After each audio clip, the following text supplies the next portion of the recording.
Hello बच्चों, आज मैं आपको पढ़ाने वाली हूँ lesson number 2 the making of the missile man. Who was the 11th president of our country. हमारे देश के 11वें राष्ट्रपति कौन थे। What had he been before taking office as president. और प्रेसिडेंट बनने से पहले, राष्ट्रपति बनने से पहले वो क्या थे। Why is he called the missile man, और उन्हें मिसाइल मैन क्यों कहा जाता है। तो ये जो तीनों बातें हैं वो किसके बारे में हैं, APJ अब्दुल कलाम जी के बारे में। The making of the missile man, जैसा कि हमें नाम से पता चलता है लेसन के, तो इसमें जो है मिसाइल मैन बनने की पूरी कहानी बताई गई है कि APJ अब्दुल कलाम मिसाइल मैन कैसे बने। और ये जो क्वेश्चन दिए गए हैं, इन क्वेश्चंस के आंसर जब हम लेसन आगे पढ़ेंगे तो हमें मिलेंगे। Have you heard about the missile man. क्या आपने मिसाइल मैन के बारे में सुना है। आई थिंक बच्चों आप सभी ने सुना होगा और जानते भी होंगे। Who has put our country on the map of the scientific Nations in the world. जिन्होंने हमारे देश को दुनिया के ऐसे नक्शे पर जगह दिलाई है जहाँ पर सारे वैज्ञानिक राष्ट्रों की जगह थी, मतलब वैज्ञानिक राष्ट्रों के बीच में हमारे देश को एक उचित स्थान दिलाया है। विज्ञान के क्षेत्र में हमारे देश को आगे लेकर आए हैं। Yes, he is none other than the 11th president of India.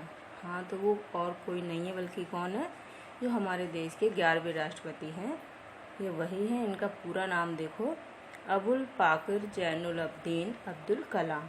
ये APJ अब्दुल कलाम जी का पूरा नाम है।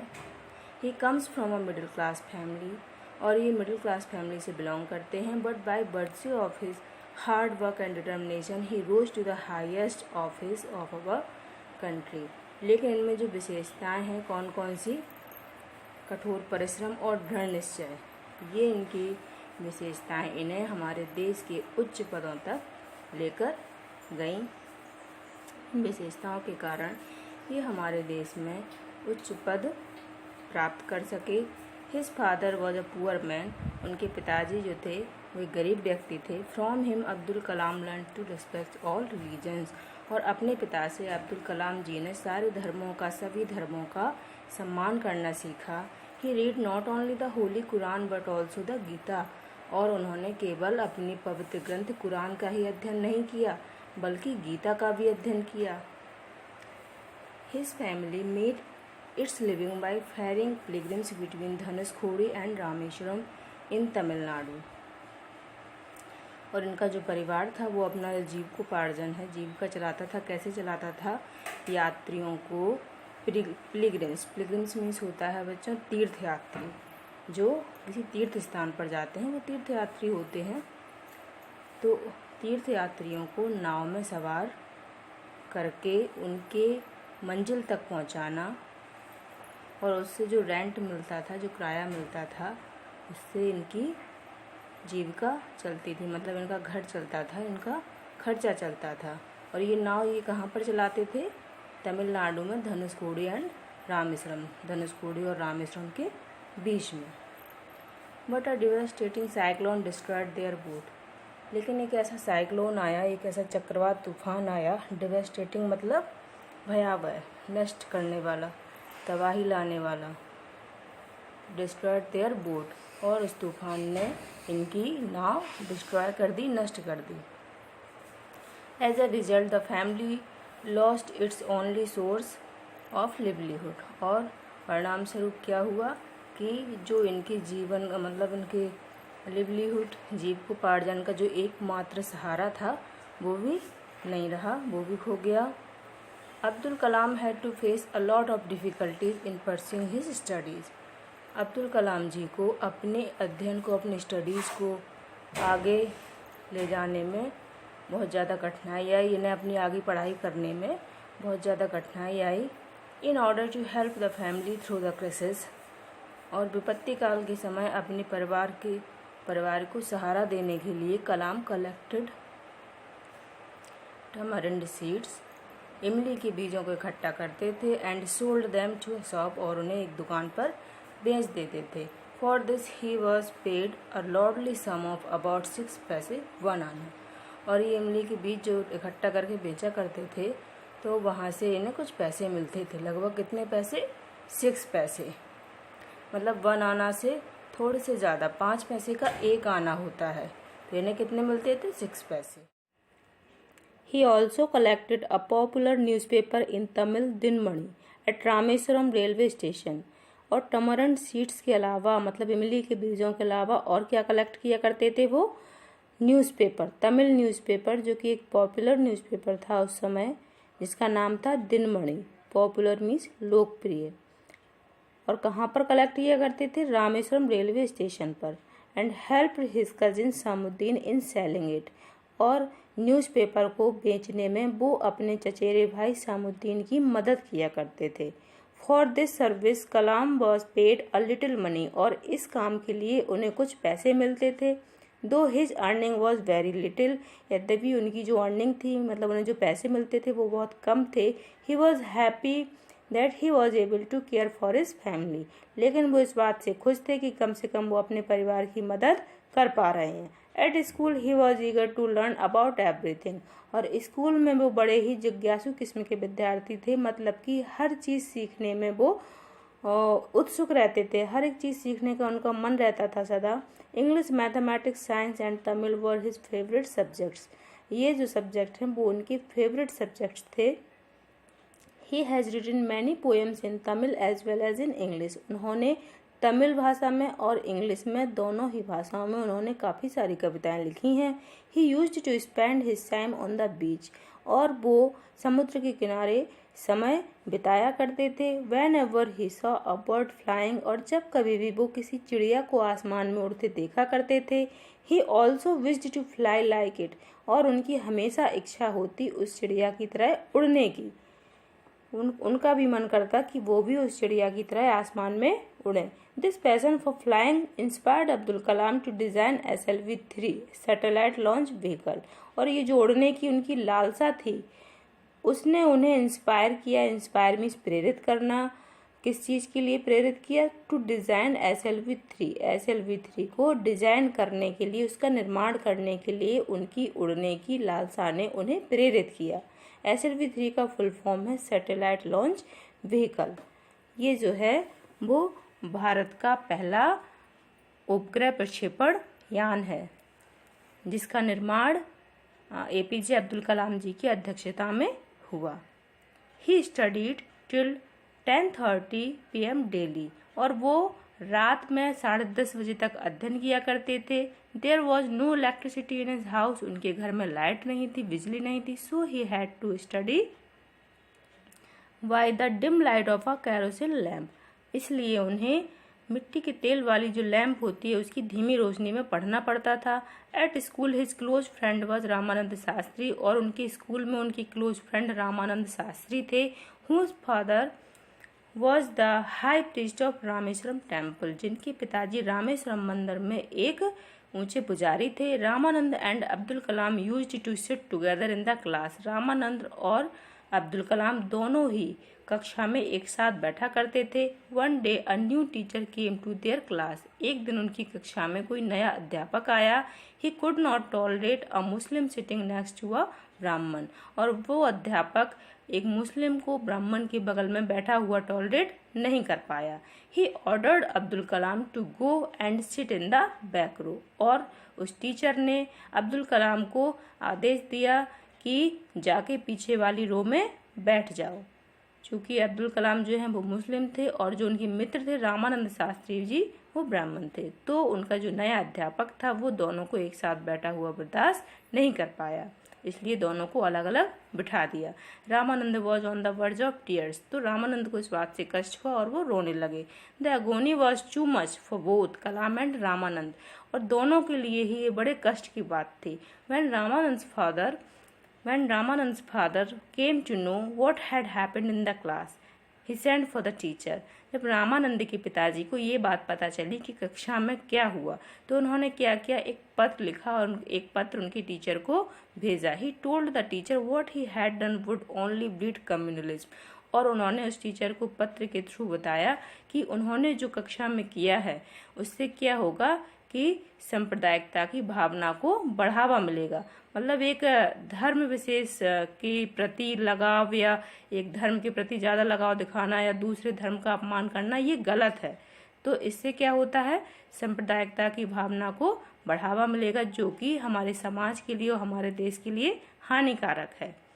There was another interesting incident of his school life. अब इनकी स्कूल लाइफ की घटना के बारे में बताया जा रहा है, जो कि बड़ी इंटरेस्टिंग है। His teacher was one mister Shiva Subramania Iyer. उनके एक और टीचर थे, उनका नाम था Shiva Subramania Iyer. He was a broad minded person. और जो ये शिक्षक थे वो कैसे थे, ब्रॉड माइंडेड मतलब खुले विचारों के व्यक्ति थे। One day he invited Abdul Kalam to have lunch with him. एक दिन उन्होंने अब्दुल कलाम जी को अपने घर पर लंच के लिए बुलाया। लंच मीन्स भोजन के लिए बुलाया। बट हिज वाइफ, लेकिन उनकी जो पत्नी थी, एन ऑर्थोडॉक्स वुमन, वो कैसी थी, ऑर्थोडॉक्स का मतलब होता है पुराने विचारों वाली, पुराने रीति रिवाज को मानने वाली। Refuse to serve food to Abdul Kalam. Abdul Kalam को भोजन परोसने से मना कर दिया क्योंकि वो एक मुस्लिम थे। But the teacher himself serve the food to his favourite student without any hesitation. जब उनकी वाइफ ने मना कर दिया तो टीचर ने स्वयं अपने फेवरेट स्टूडेंट को अपने हाथों से भोजन परोसा, वो भी बिना किसी हेजिटेशन के। His wife watched the scene. और उनकी वाइफ ने वो सारा दृश्य देखा। The very next week she served Abdul Kalam the lunch very happily.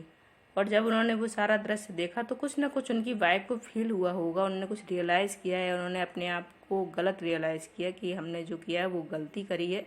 तो अगले ही सप्ताह अब्दुल कलाम जी को उन्होंने फिर से अपने घर पे भोजन के लिए बुलाया और खुशी खुशी उनकी पत्नी ने अब्दुल कलाम जी को भोजन कराया। From the incident he learned that प्रिजर्वेंस makes miracle. और इस घटना से उन्होंने ये सीखा कि किसी भी काम के प्रति लगाव और सतत प्रयास ही चमत्कार कर सकता है। Abdul joined a boarding high school at Ramanandapuram. APJ Abdul Kalam ji ने रामानंदपुरम में एक बोर्डिंग हाई स्कूल ज्वाइन कर लिया, वहाँ पे एडमिशन ले लिया। Here he learn that desires, believes and expectations are the key to success in life. और यहाँ पे उन्होंने सीखा कि इच्छा, विश्वास और आकांक्षाएं ही सफलता की कुंजी हैं। He was the favourite student of the school among the teachers. और वो अपने स्कूल में अपने शिक्षकों के फेवरेट स्टूडेंट हुआ करते थे। He always remembered the motto of his school. उनके स्कूल का एक ध्येय वाक्य था, एक उद्देश्य था। और ये जो शॉर्ट हाई स्कूल लिखा है ये उनके स्कूल का नाम है। तो वो ध्येय वाक्य क्या था, let not thy winged days be spent in vain, when once gone no gold can buy them back. मतलब कि जो हमारे पास जो हमारा समय है, जो मूल्यवान समय है, उसे कभी भी फालतू में न जाने दें, बेकार में ना गंवाएं। अगर एक बार ये समय चला गया तो हम सोने जैसी मूल्यवान चीज़ देकर भी उस समय को वापस नहीं ला सकते हैं। तो कभी भी बच्चों अपना समय बर्बाद ना करें, बल्कि समय का सदुपयोग करें। He not only remembered these words but also acted accordingly to become an eminent person. वो केवल इन शब्दों को याद ही नहीं करते थे, बल्कि वो इन्हीं शब्दों को अपने जीवन में अमल किया करते थे एक प्रसिद्ध व्यक्ति बनने के लिए। उन्होंने इस लाइन को हमेशा अपने जीवन में फॉलो किया है। He was always fascinated by the mysteries of the sky. और हमेशा ही वो जो आसमान के जो रहस्य होते हैं उनसे वो हमेशा फैसिनेटेड मतलब आकर्षित हुआ करते थे। So he decided to go in for aeronautics branch. इसलिए उन्होंने एरोनॉटिक्स ब्रांच में जाने का निर्णय लिया। एरोनॉटिक्स का मतलब होता है बच्चों कि जहाँ पर विमानों के निर्माण के बारे में या उनकी उड़ानों के बारे में मतलब सिखाया जाता है। इसका मतलब है विमान विज्ञान। तो उसे सीखने और उसे पढ़ने के लिए उन्होंने वहाँ एरोनॉटिक्स ब्रांच में जाने का निर्णय लिया। When he got admission in the Madras institute of technology, जब उन्होंने मद्रास इंस्टीट्यूट ऑफ टेक्नोलॉजी मतलब MIT इंस्टीट्यूट में जब एडमिशन ले लिया, his father was not in a position to pay the huge amount as a fee। तो उनके पिताजी, जैसा कि इस लेसन की स्टार्टिंग में आपको बताया गया था कि एक गरीब व्यक्ति थे, तो इस कॉलेज की इस इंस्टीट्यूट की फीस जो थी वो बहुत ज़्यादा थी, इसलिए उसे पे करने में सक्षम नहीं थे। In the grim situation his sister came forward as an angel. तो इस तरीके की विकट परिस्थिति में उनकी जो बहन थी वो आगे आई she decided to mortgage her ornament to raise the required fee. तो उसकी बहन उनकी APJ अब्दुल कलाम की सिस्टर ने अपनी ज्वेलरी को गिरवी रखने का निर्णय लिया APJ अब्दुल कलाम के कॉलेज की फ़ी भरने के लिए। It was by her sympathy and compassion that he joined MIT। और ये जो है वो उनकी बहन की दया और सहानुभूति के कारण ही वो APJ Abdul Kalam MIT join कर पाए। कलाम बोर्ड then to redeem the ornaments and as early as possible. तो कलाम जी ने भी ये प्रतिज्ञा ली कि जितने जल्दी हो सकेगा उतने जल्दी वो अपनी सिस्टर के ऑर्नामेंट्स को वापस लेके आएंगे। The moment he started earning, और जैसे ही उन्होंने अर्निंग शुरू की मतलब पैसे कमाने शुरू किए, ही ऑनर्ड हिज कमिटमेंट। तो उन्होंने सबसे पहले जो उन्होंने प्रतिज्ञा ली थी वो पूरी की। तो कौन सी प्रतिज्ञा ली थी? अपने सिस्टर के ऑर्नामेंट्स मतलब ज्वेलरी को वापस उठाने की। At every step of his career success followed him closely as a shadow. और उनके करियर में उन्हें प्रत्येक कदम पर उन्हें सफलता प्राप्त हुई।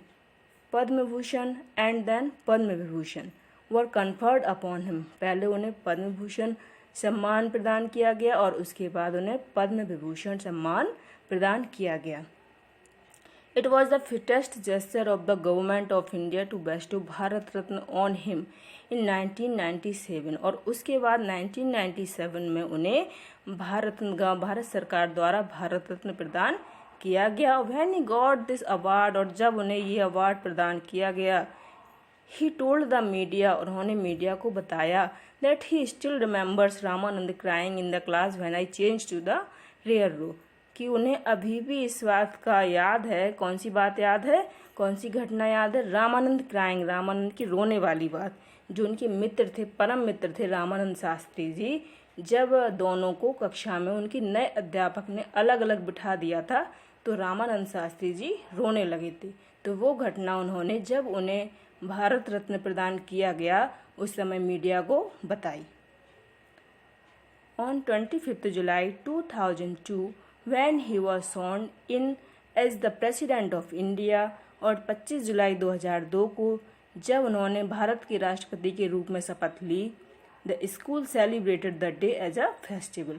तो उनके स्कूल ने उस दिन को एक त्यौहार के रूप में मनाया। Sweets were distributed among the teachers and the students, और विद्यार्थी एवं शिक्षकों के बीच में मिठाइयाँ बांटी गईं।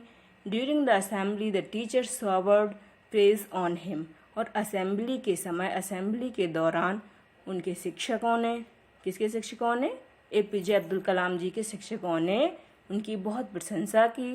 And exhorted the students to emulate his example, और उनके स्कूल के जो विद्यार्थी थे उन्हें भी APJ अब्दुल कलाम का अनुकरण करने के लिए प्रोत्साहित किया।